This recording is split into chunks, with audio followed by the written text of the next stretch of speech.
This is Coda Radio, episode 333 for November 26th, 2018.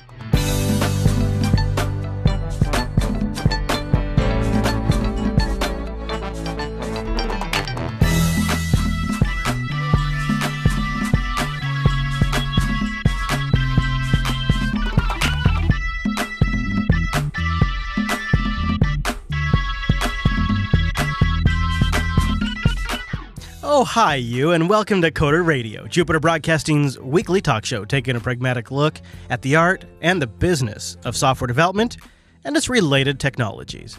This episode is maybe the last one for a while, recorded in the rainy and gray Pacific Northwest. My name is Chris, and joining me, like a soldier always at his post, even when we're not doing an episode, it's our host, Mr. Dominic. Hello, Mike. I'm sorry, wait, I was at a bar. What happened? No, I think you were stuck in traffic, actually. Yeah, that's true. You know, I guess the two things are related. You go to a bar, you have a work meeting at lunch, and then you get stuck in traffic. Stuck in traffic. Yeah. That's great. I haven't had that problem where I can't make it to a show because, like a gentleman, I schedule my travel during non-coder days. I see what you did there. I see what you did there. Yeah, but man, the most recent travel, I have been stuck in traffic in a way I have never been stuck before. And that comes from a professional former commuter. It has been bad. So I do understand. And to make up for it, we're just going to have a great episode, right? Yeah, have a great episode. Yeah, I mean, easy, right? No problem. I think I feel like this episode is jinxed, if I can be honest with you, because 15 minutes before we started, I just learned that I'm leaving Washington on Sunday, and I'm still processing how does that impact my life and my show production. Yeah. I'm still trying to figure that out.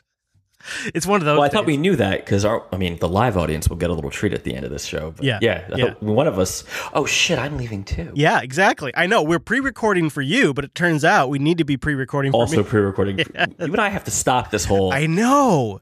So can we take a tangent about my recent travels? Yeah, let's do it. So if there was to be a Bible written by laptops about angels and devils, I think I might be Satan. Yeah, I agree. I had two casualties on this. Now, this was a 3-legged trip. We went to Tejas. No, you did. Then, yes, I did. San Antonio. Then to New Jersey, also known as Military City, for those who don't know. I'm not kidding. Oh, right, for your new clientele for the app, yes. Right? And then to New Jersey. And then a quick detour into New York City. By New York, I had no more laptops. Wait a minute. Okay, so you start the trip with 2 laptops, and by the time you get to New York, you got no laptops? No laptops, and I did not get mugged. So I'm packing, right? Yeah. And I throw in the Mac cable, the USB-C brick thing. I throw in the Galago cable, or what I thought was the Galago. Your Galago cable. Your Galago doesn't charge over USB-C? It does not. I'm sorry, what? No. Is this the old Galago or is this a current Galago? This is the Gen 2. Or 3. Whatever the Gen before the one you would buy today is. Okay. Yeah. For all the laptops I buy, it actually has been a little while. So, okay. Turns out the Galago cable I brought was not, in fact, a Galago cable. Oh, man. Sucks. And that's the machine I needed for Tejas. So I, in my infinite wisdom, buy a cable in the airport. Sure. It's kind of fun. Did you do it from a vending machine or did you go into one of the actual stores? They have those vending machines that are super tempting. That was a weird experience, and yes, I did. Oh, you did? You used the vending machine. I've always wanted to do that. You know what? I was so sure my credit card was going to be stolen by the end of that whole process. I know, right? Yeah. But I had no choice. I got to do this demo. There's no way out of this. So this was a brand that I have never heard of before. And I honestly don't know the name because it came in a little plastic pouch that like a Ziploc bag that one would, with just not a box?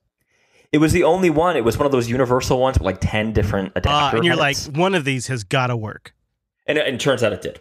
So I'll give them that. So whatever, I throw it in my bag. Because I got in, I got a ride to the hotel. Are you Ubering? What are you getting to the hotel with? I lifted it, but same difference. Yeah, right? yeah. Lyft sent me a notification that it was some percentage off. I don't know why. You're like, yes, please. I'm like, sure, sounds like a deal. You know what? I got in like 9:45, and I hadn't eaten, right? Like, this is one of those situations where, Oh man, so you're exhausted. the whole bit, flight delayed, like, so I'm like, you know what? I'm starving. I go to the hotel bar and order a salad. But the first thing I do is check into my room, plug in the computer into this cable, but I turn it on and I let it run updates. It seems fine. I guess what I should have noticed was an error message saying that the cable was no good. What error message? What I found it. What error message? I don't know, some kind of like pop-up that said like not charging, or like the charging indicator. This isn't a thing. Well, all right. Well, let me tell you. This is what I've heard digging through forums.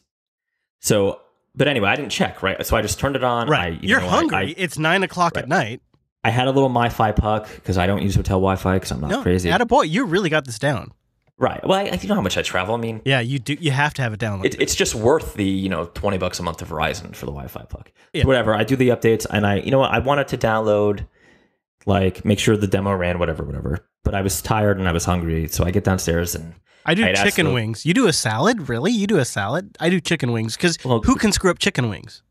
Well, here's my thing. Well, I could not get a salad because they had no salad. So I ended up having to wait for what they call the quesadilla, and you would think in Texas it would be good, but it was weird. Oh, you're in Texas. Yeah, they don't have salad in Texas. Yeah, no, the young lady just looked at me like I was on drugs. So then, I'm sitting there waiting for my food. They were very busy. Remember, this is election night we're talking about. So this is back a while. And, I'm sitting, there's a convention there. I'm talking to people from the convention, doing my salesy thing. Mm-hmm. Get upstairs, and I'm beat. It's got to be 11:30, and I have to meet the customer in the morning. And you're out of your time zone, too. I'm out of my 11:30 local time. Right. Right. So my time, what is that, 2:30? Uh-huh. So I get upstairs, go to sleep. Wake up, turn on my laptop, a strange fan noise and beeping noise. Oh, no. Yeah. So I do the first meeting fine. I whip out the MacBook, install a Windows Boot Camp partition. I'm sorry, wait. So was the Galago at this point just unusable? It wouldn't turn on. Ah, okay. So you brought two machines. Second machine's the MacBook. MacBook. Is this a USB-C MacBook or is this a MacBook? It is USB-C okay. MacBook. All right. And I had the correct adapter that came with it, right? So I partitioned the drive, Boot Camp, whole thing. I let it run all day because Griffin runs on Linux and Windows, right? It doesn't run on Mac. So fine, we run the Windows version, no big deal. Most, the Linux version it doesn't matter, right? For the purposes of a demo, it doesn't matter which version I show. So if you've got Windows 10 on there and Griffin runs fine, good to go. Runs fine, good to go. So that's how I did my whole Tejas trip. Fly to New Jersey. Now I'm still thinking it's just a bad cable and there's nothing wrong with the Galago, right? Like, you know what? My mistake. I didn't take the cable that they sent with it. Get to New Jersey, and a relative of mine who runs a small business has a problem. She had left her computers plugged in and it destroyed her only computer. No, like from a power issue? Yeah. So I try to recover it. It's toast. What kind of machine is this? It's a desktop? Oh, this is like a cheapo Windows HP box? Yeah, Best Buy. This is nothing. It got fried. So I'm thinking, you know what? Galago's fine. I'm sure if I plug it into the right cable, whatever. I have Mac build servers in the cloud now. I'll just give her the MacBook Pro because she's in a bind. Yeah. Oh, man. Wow. So I wipe all my stuff off and give it to her. No, you formatted it. Everything's backed up. I didn't lose any data. Oh, man. Okay. So I fly to... That's really generous. You gave her a MacBook while you're... family. But you're in like the state of unknown hardware at that particular point. So I had the iPad Pro we ordered on the live show for the Apple event. Right. I had shipped there to New Jersey. Okay. The relative so you acquire the iPad Pro at this point. Acquired the iPad Pro, and I spent the rest of my entire trip solely working on the iPad Pro. No shit. Yeah, that's exactly what had to happen. And wait a minute. So you're telling me you never got the Galago working again? So I get back to the Sunshine State. I thought I had it. At first, I thought I couldn't get it to turn on. Then I got it to turn on. About 2 hours ago, I thought I had it working, and now it doesn't hold a charge. So it will work on AC power. It will not work, which is useless to me. Right. Because it's you're traveling. I'm traveling, so I might just send it and see what they charge me at System 76 to repair it, which is fine. Or I might do something else. I don't know. I have to say that I'm thinking of going back to punch cards. Yeah, right. Just pack them all up, put them in a bag. I am like the apocalypse of laptops Yeah, here. really. This is Yeah. That's why I was asking you guys in the JV Slack. So how's that Dell XPS 13 looking? Yeah. Well, I mean, the nice thing about the iPad Pro, I got to say, is the USB-C charging. So I recently I just got back from Texas, actually. And the thing that was really nice for me is I brought one charging cable with me. Funny enough, I brought not because I have a MacBook, but I brought the MacBook Pro charging cable. And then I took with me my Lenovo T480 and an iPad Pro and my Pixel 3. And I was able to charge all of my devices with one cable. It was glorious. It was, I can't, for somebody who's like frequently quickly traveling right now, it was liberating to bring one charge. USB-C's got to be a requirement for whatever I do here, because this all started because I mistook my wife's old Dell XPS cable, which then I got yelled at for taking her charger, for my Galago cable. Huh. So I wasn't paying attention. Interestingly, I also got the iPad Pro, as you know. I got like the cheapest one I could with LTE and a pencil and the keyboard, which is still a ridiculous amount of money to spend for a device. But unrelated, I also just kind of have started waking up at 4 a.m. For months now. I've been waking up at 4 a.m. And what I do is I go generally eat like breakfast and I watch something on YouTube and then I try to go back to bed and maybe I sleep for another 30 minutes.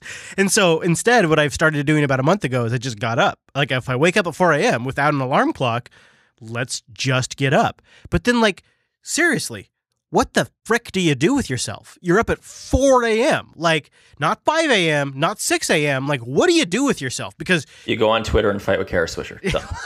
That's what you do. That's what you do. What I did, and I know this makes me sound like a total douchebag, but it frickin' works for me, is I took the iPad Pro and I started going out to like coffee shops and stuff. And I just started working from there before I even come into the studio. So I have this period of time that is around other people that keeps me awake. It keeps me alive. It prevents me from falling back asleep. And then I come into the studio and I do my real work.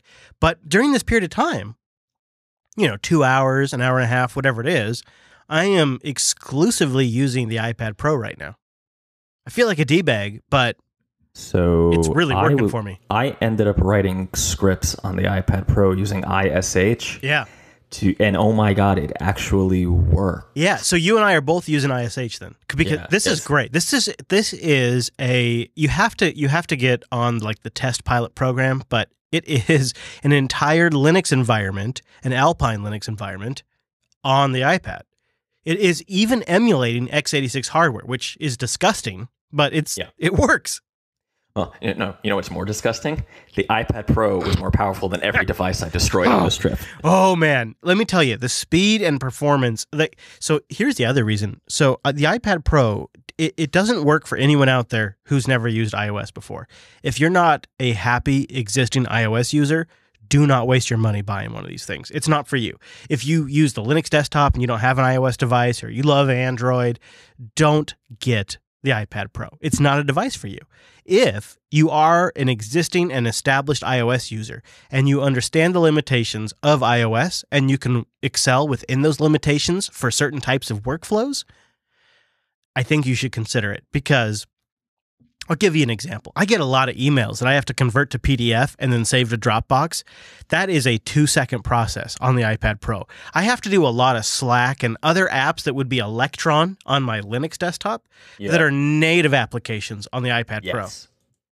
And it's fast. It feels better, right? I do all my go-to meetings, Zoom meetings, and Zoom, Slack GoToMeetings, calls, Slack, yep. all that stuff on the iPad Pro. It's so much better than the Linux or Windows experience. It's way better. It's way better. In fact, I shared Google Drive and walked them through I had a meeting this morning and walked the folks through a document on an iPad Pro, and I don't think they had any idea it was on an iPad. Yeah. And then if you want to participate in the expensive Apple ecosystem, then things like the AirPods work really well with the iPad Pro. So you can be somewhere and you can just open the AirPod case and put the AirPods in, and you're doing a virtual meeting right there from a frickin' tablet. And to see how far I could push this, I just recently got a USB-C to USB-B cable from Amazon. Yes. And I hooked up a production grade Zoom U22 audio interface to my iPad Pro with an XLR microphone, like a professional studio microphone, a microphone that costs $300. And then you have to buy the $60 XLR cable and the audio interface and then plug all of that into the iPad Pro. But I have all that stuff. So I just got this like $9 cable, hooked it up, and I'm able to input high grade studio quality microphone audio into the iPad Absolutely. Pro over USB-C. So when I got my hands on mine, before I decided to give the MacBook away, I did some testing on the USB-C interface that's accessible via Swift or theoretically Objective-C on the iOS SDK, but I did my test in Swift. It's not locked down.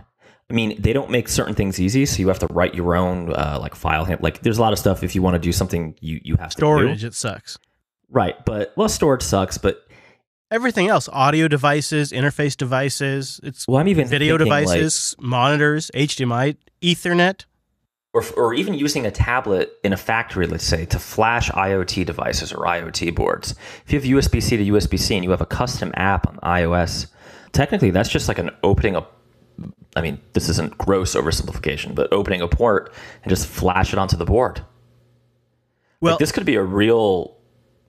Maybe. It could be basically do anything you want. Maybe. I mean, you got to keep in mind it's Apple, and they're going to lock this shit down as much as they No, it's can. not locked down. I literally did it. It's not locked down. Yeah, I mean, it's, yes, but at the same Going time... outbound, right? I'm talking outbound. So I'm talking your code on iOS right. goes over USB-C and interacts with another device. I'm not talking about modifying the system. Okay. Oh, yeah, absolutely. Yeah, there I agree. I have had, and you too, it's funny, really super condensed amount of travel. Oh, man, I wish I had my...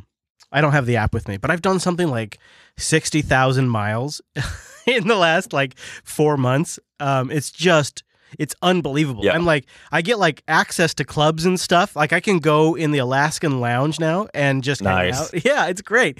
But I tell you what, I totally spend all of that time surveying everyone in the lounge and not really, I mean, there's some, but I mean, really almost everyone is using a tablet of some form in the lounges and at the airports and on the plane. And yeah, I'm a dickbag, but I'm buying the premium seating once or twice, maybe first class. But every now and then too, like naughty boy. Yeah, well, I haven't submitted those expenses yet. We'll see how that goes. But I also I'm coaching it up, 95% of the time. And I'm Coach Plus usually, but that's about Coach Plus.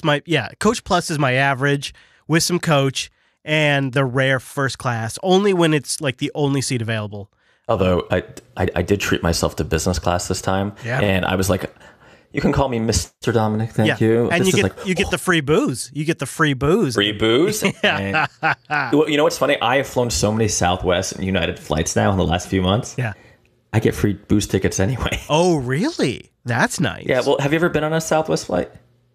Oh, I mean, yeah, but not recently. Nobody wants you sober. Nobody wants to be sober. Well, so if you want the commuter flight between Washington and Texas, you go with Alaska Airlines. It's a nonstop 3-hour, 50-minute flight. So I signed up for their lounges, and I'm at the bar, and I'm there with probably, 15 other people, and all of us are on tablets. Now, the great thing is it's all you can drink, just part of the membership. So if you fly better after having a few drinks, it is. I do everything better. Which airline is this? Alaska, you said? Yeah, it's Alaska. Yeah. Okay. Delta. I'm also looking at Delta now because I'm flying enough on Delta that I might be able to get in the Delta lounge. Same thing. Yeah, United is a respectable 2 drinks. Really? They limit you? Well, they free 2. You pay for the rest. I will tell you. I mean, I don't get sloshed because I think they're making them a little on the light side. But I've never walked out of an Alaska lounge without at least 3 drinks for free. Well, and when I don't know about you. Oh, the other thing is I was carrying. I didn't tell you about the TSA. This is going to be a weird show, folks. Sorry, but this is hilarious. So I was carrying 3D light scanners. What? In my luggage? What? Wait, what? Yeah. Go to Peel 3D. I was carrying one of those. Just Peel 3D. Google it if people are interested. The TSA was very, very unhappy. Really? Well, they look like weird guns of some kind. Are you doing regular animal style TSA, like going through the lines? I did not get my pre-check approved yet because I didn't go do the I still have to go do that. Yeah. What's the matter with you? What is so it? I had 2 laptops, 2 scanners. It's 10 times easier than getting your passport, and getting your passport isn't that hard.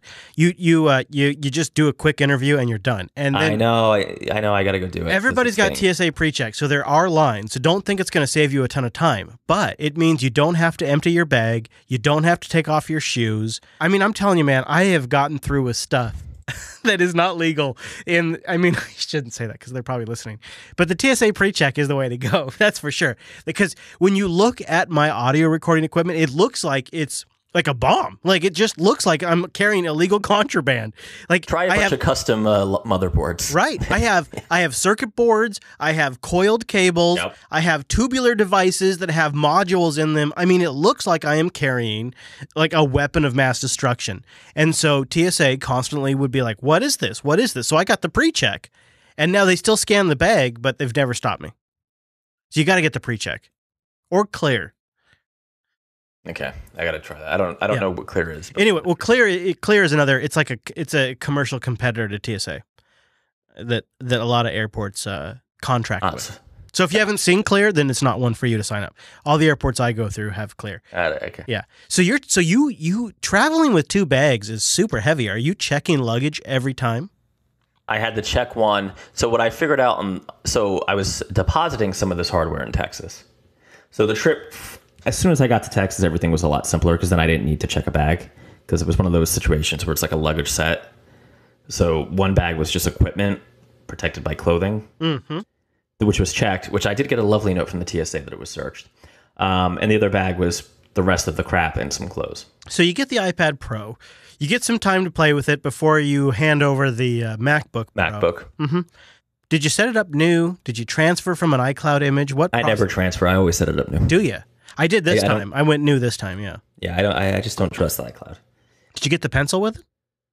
I did. I spent way too much on a tablet. Yeah. What are your impressions, though, of the pencil? I'll tell you mine, just to put them out there so you know what my bias is. I also got the Apple Pencil because I thought, if I'm going to get an iPad, I haven't bought one for 3 or 4 years. If I'm getting an iPad, I'm going to get an iPad. I'm going to get one with LTE. I'm going to get one with the keyboard. I'm going to get one with the pencil. And I knew that since I bought my last iPad. In fact, it's the reason I did not buy the last iPad Pro, because I knew I was going to spend a lot of money and I just wasn't ready to spend that money. So I want everybody to understand that, this is something I calculated 3 years out, but it was still a painful purchase for me. And when I got the pencil, I was very worried that it would be a total fucking waste of money because it's way too expensive. And it only works with this iPad. Doesn't work with my phone. Doesn't work with any of the kids' iPads. Doesn't work with Hadia's iPhone. It only works with my super nice iPad Pro. So, and I don't draw. I stick figures. CPG gray makes me look like a child. So I was really concerned that I wouldn't get any use out of the pencil. But what I realize now, after using it for a few weeks, is the pencil is the new mouse in a lot of ways. Has your experience been the same? Not exactly, but I think you should keep going before I jump in. Well, I'm using it for text selection, cursor like positioning, and I mean, part of that is because the frickin' iPad doesn't have the ability like you have on the iPhone where you can press down on the keyboard and you get a mouse cursor, which you basically can convert the iPhone keyboard into a trackpad, which is great for editing text. But what's way better at working with text is a larger screen like the iPad, but you don't frickin' get that push down on the keyboard functionality. So I use the pencil for that quite a bit. A big part of my show prep is highlighting sections of articles for news. The pencil works great for that. And just kind of finessing the interface. I use the pencil quite a bit for that as well. So I have found it to be kind of like Mouse 2.0 in a lot of ways. So I like the pencil a lot as well. My issue was that apps really still don't take advantage of the pencil. And I kept wanting it to be able to do things that I felt were very intuitive that it just doesn't do. Right. If the app support of the pencil was as good of support as they have for the keyboard, it would be great. Like the keyboard is surprisingly well supported. You can hold down the command key. Yeah, it's really key good. And you see you see all the available commands. Well, and a weird collection of Mac, like if you've used a Mac for a long time, Mac keyboard shortcuts just work. Well, and I find, it's they like Alt Tab and copy and paste and all those kinds of things. As Veritunda points out, in a way, we're rediscovering the stylus, and it is that. Going back to our travel theme here, what works really, really well for my lady and I is to do a Google image search of a high resolution calendar. So like January or December, like a basic business calendar. And then she takes that image from Google Images. Wait, a basic pitch. Does it come with a pumpkin spice latte? I can't let that one go. No, you know what I'm saying? Like it's just like the most clear grid calendar for like January 2019. Oh yeah, sure. It's just really plain, just a high resolution. Like somebody just created this and then posted online. So what she'll do on the iPad Pro is she'll go Google Images for like February, January. She'll get a great looking calendar that has basically nothing on it. She saves that to the photos. Or actually, no, I'm wrong. What she does is she imports that photo into a new note. And then she brings that into Apple Notes. And she illustrates our entire month on these calendars. Like she can pinch to zoom to get like a lot of working room in a particular day. And she can illustrate an entire like road trip, or I'm planning to go to FOSDEM, which is in Brussels. Like that's a massive trip because I'm leaving from Texas, not Washington, because I have to go to Brussels mid-trip. So it's one of those, okay, we're going to travel to here, then we're going to fly to here, then we're going to drive to here, then we're going to fly to Brussels, then we're going to fly back, and then we're going to drive to here. And I'm a visual person. And so being able to actually draw all that out on a calendar goes from like nebulous concept that I can't wrap my head around to, oh, okay, well now I'm going to prep the team to expect when I'm going to be gone. It really makes a difference. And it's the pencil. It's not a mouse. You know what I mean? Drawing makes the difference. I get it. Right. Drawing makes, well, it's because it's what, like I take notes by hand still. And it's just because like I can just quickly draw up like a simple UML diagram, right? People who have worked with me will know that like I'm a big fan of just walking up to the whiteboard and let's just like draw it with the system. What did broad strokes look like, right? Do you agree though that no one should buy this, and it is an extremely limited platform where the operating system is one of the biggest constraints, and that it is a total waste of money? Well, I don't like absolutes, right? I feel like it is both one of the best computers I have ever owned in my entire life, going back to the 80s, and it's also one of the biggest wastes of money because a lot of that power is just completely untapped. So it's weird for me. Like I had to draft my my flight simulation rigging to be my desktop. That's what I'm talking about. I'm in the elementary partition right now because I've destroyed all my laptops. And the iPad Pro is not quite as powerful as this machine because yay graphics card. Right. But it's not that far off either, right? Like this is. I mean, if you deal with a machine that's all Intel parts, the iPad Pro probably kicks its ass. It is in a weird way the best portable computer, and I'm going to use the word computer here, that I have ever owned or I think seen. That's not like just a giant thing that dies in 45 minutes. But because of Apple's weird hangups about software distribution and like how you can access and use the system, and frankly file access, which I never thought in 2018 going on 2019 very shortly that I would be complaining about, like, you know, file access. Yeah, kind of. I mean, in a way, though, the integration with cloud services is pretty slick. Like, if it's in iCloud or everything on the cloud or in Dropbox, yeah, you're set. Yeah, exactly. Right. I don't know about that, right? Like, oh, totally. It's. I want it on a USB-C thumb drive, to be honest with you, and I'd like to then copy it to the local iPad storage, which is crazy fast. I am hoping that, like you know, the USB-C port being relatively open gives me a lot of hope that, like, you know what, they're going to make this a true utilitarian device. And I know it's never going to happen because it's Apple and whatever, but that they're going to come close enough that it doesn't, that it's okay. Yeah. Right now, you're still very, like, I watched the announcement live and I bought the NBA 2K game. It's awesome, right? Like, it, you know what? I haven't really done console gaming in a while. I don't do a lot of PC gaming, but for like games like Civilization and, you know, like Rogue Legacy indie games. But even then, I barely get to play anymore. To me, if you just showed me like a video of someone playing that game, like without showing me the device, I would assume they were on like an Xbox 360, right? Maybe even like a low budget Xbox. I know, it's phenomenal. It's right. Phenomenal. I mean, have you tried the NBA game? The graphics on this thing are they're literally console level graphics. It's unbelievable what Apple's doing. So that's why it strikes me as funny that you think the big problem is the file system. Like, I agree with Wes in the chat. Well, I don't think that's the big problem. I think that's a problem. I think the big problem is Apple's general philosophy of not letting app developers basically treat it like a PC, which is what it is. Right. Yeah. Okay. All right. I mean, I guess, and maybe this is a mistake on my part, but I'm giving them a pass until WWDC and iOS 13. If they don't fucking make good in June with iOS 13, then it's on like Donkey Kong. What's good? I'm going to be so critical. What do you mean what's good? iOS 13 needs to be an iPad focused release. It needs to make the iPad a real machine. Like, it needs to be all about all of these little rough edges, and the file system is not it. Like, I don't think it's not the OS. It even like, forget about like the OS being like kind of mobile focused and a little bit of a pain in the ass. And it's that built Apple for a phone. Right. Yeah. Well, yeah, I mean, certainly there's quality of life things, but I feel like we're talking about two different things here. I'm talking about the fact that Apple will reject apps that do things that are like interesting with the device. Ah, okay. Like, if I believed, all right, let's back it out there. And thank you to our new owners, Linux Academy. They're going to hate this.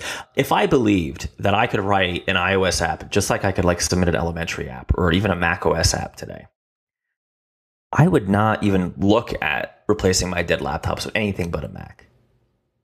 Because what annoys me is this is the tablet device that could fulfill my longstanding Windows RT tablet dream. But I have no faith that they're going to actually allow developers to do what needs to be done here. Right. And this is where I think the iPad Pro is not an appealing purchase to most people. This is what I was getting at. It's the apps aren't powerful. Well, I mean, they are very powerful within the limitations that Apple allows them. I have been very impressed. They're beautiful and they're fast. I mean, powerful as in they're getting legitimately though. They're getting way the fuck better than they used to be. And I don't swear a lot on this show. Usually that's your domain. But my department, right? I have had a couple of come to Jesus moments with the iPad Pro where I have, really? I kid you not, on two different occasions, this is my thought process. Oh, okay. So I will never do this again on any other OS other than iOS. For two different major video mother effing editing and audio mother effing editing. I have seen the light. Yeah. Oh my goodness. Oh my goodness. Basically, there is a Final Cut equivalent for iOS that is fantastic. And it is efficient. It is clean. It is fast. It totally takes advantage of the iPad hardware. And then there is a multi-track audio editor called Fairlight that is available for iOS. And it is perfect at exactly the type of workflow that I now have with audio editing. Because I now have Joe and Ham that edit these shows for us. I'm not doing the show editing. But anytime you hear real-time audio, anytime you hear a clip or a sound effect, that's from me, and I make those edits. And Fairlight is a multi-track audio editing system that is perfect on the iPad Pro. It is perfect with the keyboard, and it is exceptionally perfect with the pencil. And I can bang out audio in seconds with this thing. I have now successfully edited 6 different audio projects using Fairlight, including audio that I have captured over the USB-C interface into the iPad Pro directly into Fairlight, and MP4s that I have downloaded from YouTube using shortcuts to download them from YouTube and automatically import them into Fairlight. Like, I hear a great clip, I can then create, just by the share menu, an action that downloads that video and then extracts the audio from it and then imports that audio into Fairlight, and I can be editing as fast as the internet connection allows. And it is 10 times faster than I could ever do on the desktop. I'm not going back. I'm always doing that via iOS from now on. My mind is actually blown. My brain is scattered across the back of the wall here. Chris, you're seducing me. I mean, the apps are getting way more powerful. They are way more powerful. No, I agree with you. Like I played with the USB-C interface. There was no, so for a show called Coder Radio, there was no code reason why I can't do like the literal 75 field notebooks full of app ideas I have. Well, except for there's no Xcode for iPad. Like no. I mean, I don't care. I'll do it on a Mac, right? Or Windows if I'm using Xamarin, or hell, I could do Xamarin on Linux now because yay, JetBrains writer. How do I see? Everything you just told me makes me think that I'm a little dated on my view of the app review team here. That I'm still fighting a battle from like 2013, 2014. Well, I think it's not your fault. I blame Apple because Apple, since the beginning, has made this iPad versus laptop comparison. I mean, there was quotes from Steve Jobs about how the iPad was going to be the real computer and that laptops were going to be trucks. And then even in the most recent Apple event, they had a comparison of iPad sales where they were just blowing away laptop sales. And they were making the comparison right there on their gigantic projector, saying how much more iPad sales there are than laptop sales. So Apple is themselves stoking this conversation of comparing tablets to laptops, which then makes everyone compare tablets to real computers that can do real work. That is not a fair comparison yet. But if you look at this as a new device that supplements the work and does not replace the work of the x86 type computer or the desktop computer or the laptop computer, but maybe accelerates at certain limited types of workflows. Your Slack, your emails, your audio editing, your video editing, maybe your photo workflows. Because think about how this thing is built. It's built with CPU cores that are hyper accelerated at specific kinds of tasks, photo manipulation, processing. Oh, no doubt. Yeah. Right? So it's not a replacement, is it? It is a supplement, isn't it? It is a supplement and not a replacement. And so if you think about how you work, like for me in the morning, I prefer to do more conceptual work. I'll write out show docs. I'll make big plans for the department for the week. I'll email people that are on the East Coast. Like I'll do these things that are more mental. And I'll do that in the morning from an iPad because it's Slack, it's Airmail, it's Telegram, it's Zoom. Exactly how I do it. Yeah. Well, and with that in mind, then it just really comes down to, is it worth the money? When you combine the performance, it's the a pencil, little rough though. It's rough, isn't it? It's like, are you willing to buy a phone, a laptop, a desktop, and a tablet? Are you? Like I gotta be honest with you. If I had known, like the day I was watching Lana Del Rey and drooling on myself, for those who didn't see the Apple event, Lana Del Rey was the singer. I almost certainly would have ordered the iPad with the Apple branded case and the Apple branded pencil. You know what I mean? Like yeah. Because that was, I mean, it was like $1,000. Mine was, I think, a little after over tax, that, it was like $1,300. Yeah, that's a laptop. I mean, seriously, that's your. Yeah, it is. It is. Now, for me, I'm in a situation where my laptop has now been purchased by my employer, so I no longer have to finance the laptop. Rub it in, Chris. Just rub it in. Rub that salt. So this is really my computer. This is the first computer I've ever bought since I've gone full-time working for someone else that is paying for my equipment. And legitimately, I don't expect to buy another computer. And when I travel, and I was trying to get to this point earlier, what seems to validate what you and I are talking about, and the reason why I'm really kind of willing to go all in on this subject is when I'm in the airport, when I'm traveling, I almost exclusively see tablets now. I have seen a couple of laptops. I recently told a story on Linux Unplugged about a Microsoft employee who was trying to make a convertible laptop work. But the reality is they crush your available space, and they make it so that even the space that a 12-inch laptop takes up is not enough. Plus, you got crappy power that you can maybe plug into. So if you have something that charges over USB, you're way better off. But secondarily, kind of just the nuts and bolts of it is when you're traveling, say you're in an airplane, the media experience where you can watch videos and the TV shows that are on a local server. For sure. It's just way better on mobile devices. It really effing sucks on Windows. I watched a passenger just recently spend nearly an entire 4-hour flight trying to get Windows 10 to stream the videos because remember you got no internet, right? So if you need to go get a flash update or something like that, you're SOL. You're done. Right. But if you're on a iOS or Android device, you've got the app installed and you're good to go. It's HTML5 because there's no flash. Right. So I just want to throw one point here. As someone who spent a lot of money and time trying to make WinRT work, I hate 2-in-1 devices. I want them to die. Yeah, because each side is sort of diminished. Compromised. Yeah, right. It sounds like a good idea, but it's just not. It's an awkward tablet. The software you have to write to make that work is actually really shitty and complicated. And what most people do is just like take the desktop version and just like blow up the buttons a little bit. It could, I could see it working if we had 10 years of iteration on software design to make it work right. But it is so rough right now that it is supremely frustrating to use.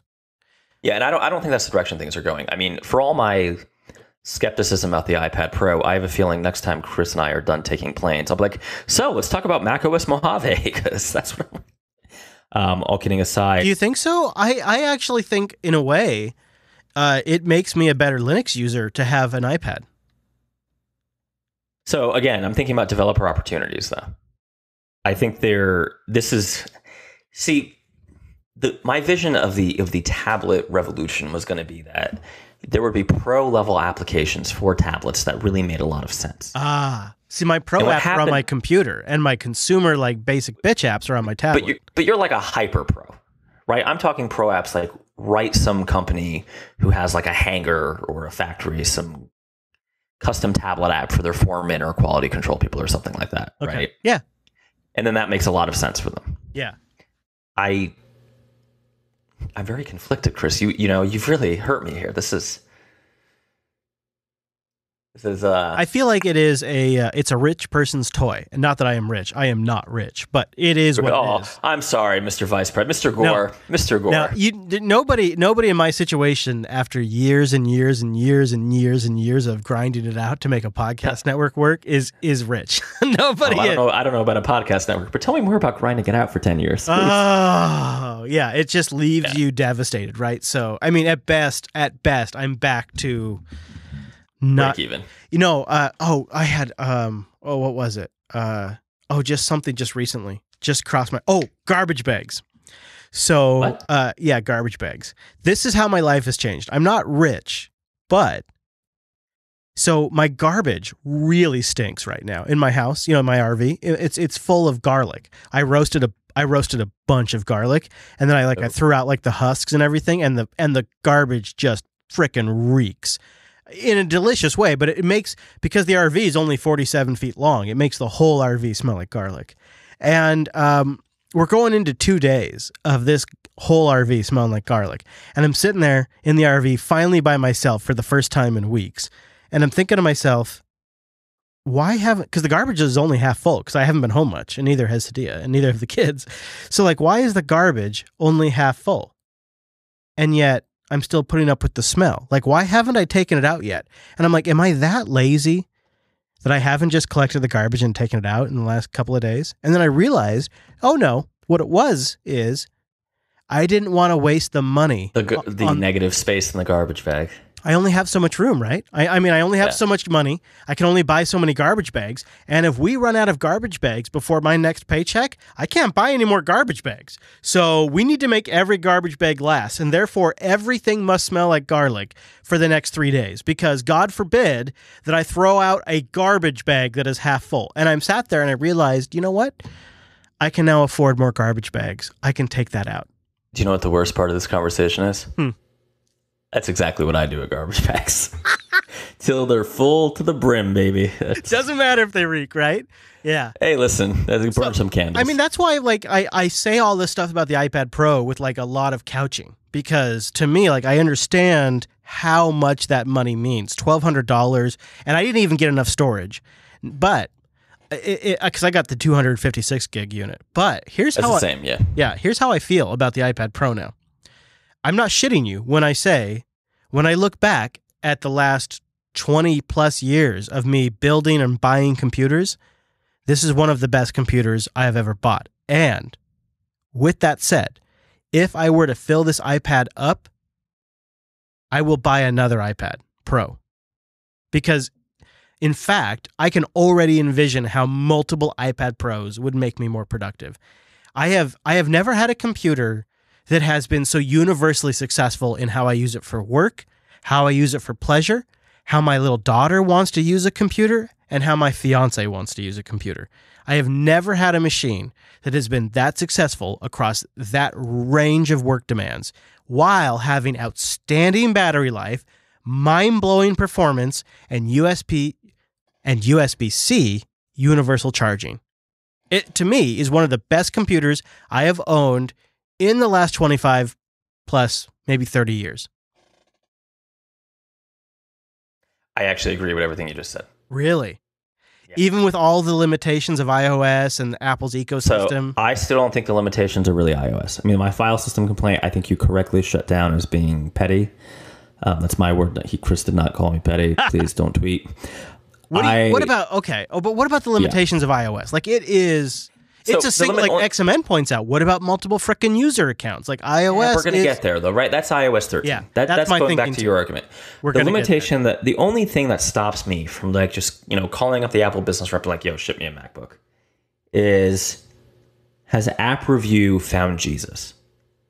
Like if I come up with something really cool for iOS and I spend the next N months developing it, right? N being a variable, of course. Am I just going to get rejected? Yes. You know what I mean? Am I going to have another like winter of no product launches? Yes. Unless they really figure it out, and I don't. I mean, Ferrite, to be honest, really is impressive. It's an amazing. It's one of those unassuming applications. When you launch it, it seems simple. Sure. And it gets. I mean, it even says. It says, I recognize that you have hooked up the Zoom U22 USB audio interface. Like it has the full name of the device and everything. So that's the question is what I am trying to figure out, like Photoshop's coming to iPad, that app you're discussing for editing video and audio. What is it that Apple sees this device as? Because right now I see it as a case-by-case basis. They like Photoshop, so Photoshop goes in. They like media production, so media production's okay. But what if you want to do something a little crazier, right? Or not, I don't like the word crazy, but if you want to do something a little more engineering-y. Because this is the Windows RT dream, the trademark pending, come true. It really is. Like from the device, you know what, that A whatever processor is amazing. Yeah. If you're really nerdy, go look at the Geekbench scores. I could buy a new MacBook Pro today, and it would not be as powerful in most cases as this iPad Pro, unless I just spend like $3,000. It could do more, though. It could do more, but as a software developer who has a lot of experience in Cocoa, I should really be able to capitalize on this. Not to be a dirty capitalist. I know, I agree. But the fact that if I spend all hundreds of man hours working on this, my dogs are raging Android fans and they're really upset. I don't know if you can hear them in the background, yeah. If I spend months developing a iOS specific, pro level engineering product, what assurance would I have that Apple doesn't turn around and just say no? Right? And that, let's say they say yes. What assurance do I have they don't just like feature some competitor one day? Right, or at the same time, or like the whole gatekeeper thing still rubs me. Yeah. I need to meditate on it. If it's a pro machine, we need to be able to load our own pro applications. I mean, I would think I should be able to write custom, Griffin is a product I sell, right? That is not on any app store. You have to call me and you buy it. Or Jupiter Broadcasting is developing this automation system to encode, upload, publish, and distribute podcasts. Like that is a very custom piece of software. Right.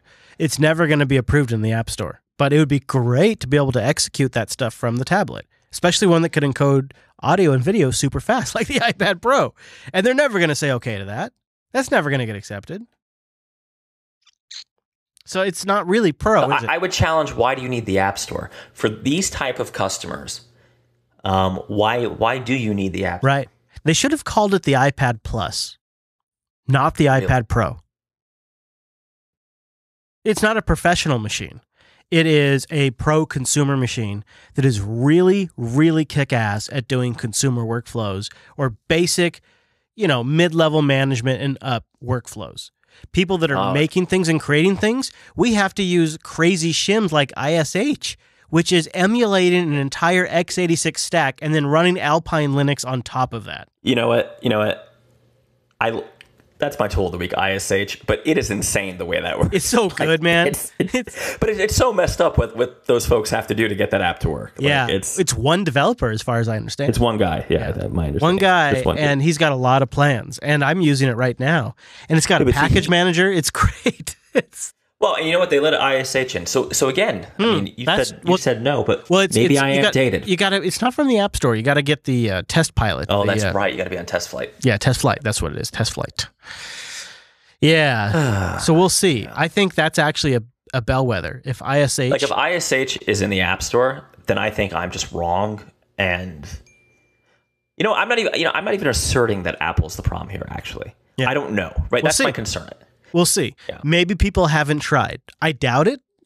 We'll see. If you start, command lines, ISH, or God forbid, Apple ship the BSD user subsystem for iOS that actually gives you access. Wait. Can we just summon Alan? Alan, let's go. I know, right? I mean, Apple could ship this. It doesn't need a whole x86 emulator. Apple could expose the userland, even in a contained environment. They could expose some of the userland utilities that are there on the iPad running natively in iOS. It's all there. The fact that you have to construct a virtual machine and then build a userland on top of it with a distribution that's built for containers is ridiculous and shouldn't exist. And Apple could just flick their fingers and create a subsystem for iOS like Microsoft has for Windows and like Google is doing for Chrome right now. And if Apple wants to keep up with what their competitors are doing, they better take a look at this. And they better take a look at ISH. And in their best interest, they better let this thing in the App Store because otherwise they're going to get left behind. People want access to Bash. They want the command line. And it's there. Apple just doesn't give it to you right now. I'm going to abstract that out a little bit. You and I want Bash, right? I think, and in some cases, when I'm drunk, Zisha. Developers want, right? But developers want Bash. But people in general just want to get their job done, and they I got to be honest with you. Like, we get some criticism on Reddit that I'm always talking about hardware. I am so tired of paving laptops. Like, this is a dumb problem to have. It is, right? It's so exhausting. Like, you know who's working for me? My very boring, very ugly Dell Optiplex tower that's sitting here. Oh, yeah. Right, I hooked a throttle and a trigger to it to make it and put in a beefier graphics card, and it was my flight sim machine. Now I needed it as a desktop, so it has I booted it in its elementary partition. I needed more storage. I'm sorry, and people called me an old man on Twitter for this. You know what I did, Chris? I bought a terabyte 720 RPM drive, or 7200 RPM drive. Yeah. And in one of the many open bays when I opened up the case, by the way. Wait, what? You have a physical drive that you're putting inside a machine? And it took me, and I had my 2-year-old sitting next to me. I let him help me with it. I let him do one of the latches. It took like 10 minutes. Yeah. And it's shared between the Linux partition and the Windows one. Yeah. Funny and how that works.